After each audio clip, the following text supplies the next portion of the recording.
అసలే భోళాశంకరుడు, ఆపై భక్తుల కోసమే వెలిసిన మహాదేవుడు. అలాంటి శివుడు కేవలం ఈ హిందూ దేశంలోనే కాదు, ప్రపంచ దేశాల్లోనూ కొలువయ్యాడు.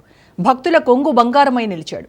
అలాంటి ఒక ఆలయం ఒమన్లో ఉంది. అంతేకాదు, నేపాల్, శ్రీలంక, పాకిస్తాన్, ఇండోనేషియా, ఆస్ట్రేలియా ఇలా ఎన్నో దేశాల్లో ప్రఖ్యాత క్షేత్రాల్లో లింగరూపుడై వెలిశాడు. అక్కడున్న భక్తులంతా పరమశివుణ్ణి వందల ఏళ్లుగా పరమ భక్తితో కొలుస్తున్నారు. ఇంతకీ ఆ ఆలయాలేంటి, వాటి ప్రాముఖ్యత ఏంటి? అరబ్ దేశమైన ఒమన్లో కొలువైన పరమశివుడు వందల ఏళ్ల క్రితం నిర్మించిన పురాతన ఆలయం. స్థితికంఠుడి ఆలయంలో అపురూపాలెన్నో. వెండి కొండల్నే కాదు, ఈ జగాన్నే ఏలేటోడు శివుడు. ఆది అంత్యాలు లేనోడు. కంటి చూపుతోనే ఈ సృష్టిని నడిపేటోడు ఆ పరమేశ్వరుడు.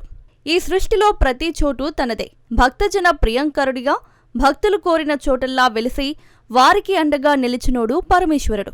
శివుడంటే మాటల కందని మహిమాన్విత దేవుడు. కొలిచే కొద్దీ కొంగు బంగారమయ్యే శక్తి స్వరూపుడు. కేవలం ఈ భారత నేల మీదే కాదు, ప్రపంచ దేశాల్లోనూ కొలువై ఎక్కడికక్కడ భక్తులకు దర్శనమిస్తున్నాడు. వివిధ దేశాల్లోని ప్రఖ్యాత శైవ క్షేత్రాలన్నీ నిత్యం శివనామస్మరణతో మారుమోగుతున్నాయి. మధ్యప్రాచ్యంలోని పురాతన హిందూ దేవాలయాల్లో మోతీశ్వర్ మందిర్ ఒకటి. అరబ్ దేశాల్లో హిందూ దేవాలయం ఉండటమనేది చాలా అరుదు. అలాంటిది ఒమన్లోని మస్కట్లో కొలువయ్యుంది ఈ పరమశివుని దివ్య మందిరం. వందల ఏళ్ల క్రితం నిర్మించిన ఈ పురాతన ఆలయాన్ని ఒమన్లో నివసిస్తున్న హిందూ భక్త సమాజం సందర్శిస్తోంది. అక్కడ కొలువయ్యున్న పరమశివుణ్ణి అత్యంత భక్తి శ్రద్ధలతో పూజిస్తారు. మహాశివరాత్రి లాంటి పర్వదినాల్లో ఇక్కడికి వచ్చే భక్తుల సంఖ్య వేలల్లో ఉంటుంది. ఇక్కడ అధిక సంఖ్యలో ముస్లింలు జనాభా నివసిస్తున్నారు. తక్కువ సంఖ్యలో హిందూ మతాన్ని అనుసరించేవారున్నారు. అయితే ఈ దేశంలో 2 హిందూ దేవాలయాలు అధికారికంగా గుర్తించబడ్డాయి. ఈ 2 దేవాలయాల్లో ఒకటి మస్కట్లోని శివాలయం అంటే మోతీశ్వర్ ఆలయం, మరొకటి మస్కట్లోని కృష్ణ ఆలయం. మోతీశ్వర ఆలయం పర్షియన్ గల్ఫ్ ప్రాంతంలో నిర్మించిన హిందూ దేవాలయం. దీనిని 20వ శతాబ్దం ప్రారంభంలో భారతీయ వ్యాపారులు నిర్మించారు.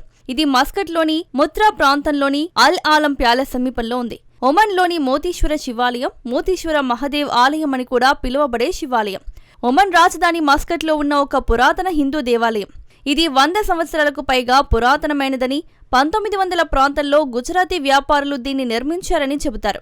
ఇది శ్రీ ఆది మోతీశ్వర మహాదేవ, శ్రీ మోతీశ్వర మహాదేవ, హనుమంతుడు ప్రధానంగా పూజలను అందుకుంటున్న ఆ ఆలయ ప్రాంగణంలో ఇతర దేవాలయాలు కూడా ఉన్నాయి. ఇది మధ్యప్రాచ్యంలోని పురాతన హిందూ దేవాలయాల్లో ఒకటి.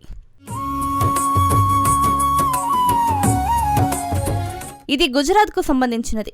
స్థల పురాణం ప్రకారం మోతీశ్వర శివాలయాన్ని గుజరాత్లోని భాటియా సమాజం నిర్మించింది.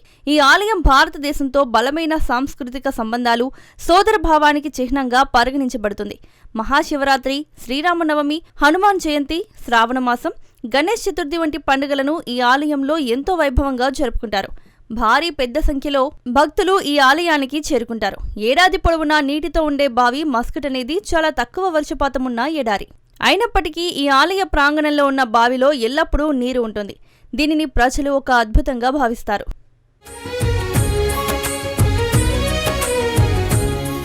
ఒమన్లో ఆధ్యాత్మికతకు కొలువైన శక్తివంతమైన కేంద్రంగా ఈ ఆలయం విలసిల్లుతుంది.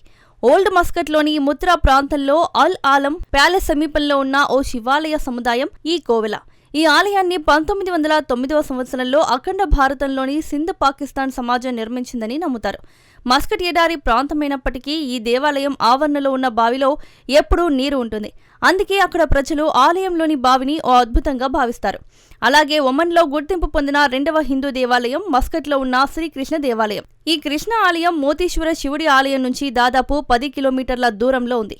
ఈ ప్రదేశం చాలా ప్రశాంతంగా ఉంటుంది. ఇది భక్తులకు మానసిక శాంతి, ప్రశాంతతను అందిస్తుంది. ఈ ఆలయం ఒమన్లో నివసిస్తున్న హిందువులకు మతపరమైన సాంస్కృతిక కేంద్రం. ఈ ఆలయాన్ని 125 సంవత్సరాల క్రితం గుజరాత్కు చెందిన వ్యాపారి సంఘం నిర్మించింది. తర్వాత 1999లో పునరుద్ధరించబడింది. దీనికి 3 దేవతలు ఉన్నారు: శ్రీ ఆది మోతీశ్వర్ మహదేవ్, శ్రీ మోతీశ్వర్ మహదేవ్ మరియు శ్రీ హనుమాన్జీ. శుభదినాల్లో 15,000 మందికి పైగా భక్తులు ప్రార్థనల కోసం ఆలయాన్ని సందర్శిస్తారు.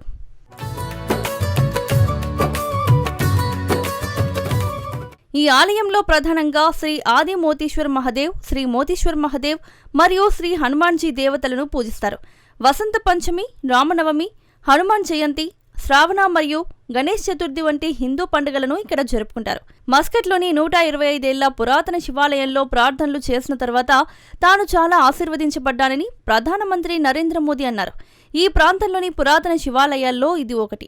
3 దేశాల పర్యటన చివరి దశలో దుబాయ్ నుండి ఇక్కడికి చేరుకున్న మోదీ ఇక్కడి మథ్రా ప్రాంతంలో ఉన్న ఆలయాన్ని సందర్శించారు. మస్కట్లోని శివాలయంలో ప్రార్థనలు చేయడం చాలా అదృష్టంగా భావిస్తున్నానని అప్పట్లో ప్రధానమంత్రి ట్వీట్ చేశారు. మస్కట్లోని చారిత్రాత్మక శివాలయంలో ప్రధాని మోదీ అభిషేకం నిర్వహించి ఆలయ నిర్వహణ కమిటీ సభ్యులతో మాట్లాడారు. నిరాకారుడైన పరమశివుడు లింగాకారంలో ఈ జగమంతా ఉన్నాడు. ఒక్క భారత్లోనే కాదు, ఈ దేశం ఆవల ఉన్న మరెన్నో దేశాల్లో భక్తులను కాపాడే భగవంతుడిగా కొలువైయున్నాడు. ఆ ఈశ్వరుడు కొలువైయున్న ప్రతి చోట ఏదో ఒక చరిత్ర ఉంది. మరెన్నో శివలీలలు ముడిపడి ఉన్నాయి. ఈ ప్రపంచంలో హిందూ సమాజం ఎక్కడున్నా అక్కడ ఆ పరమేశ్వరుడు అంతర్లీనంగా ఉంటాడు.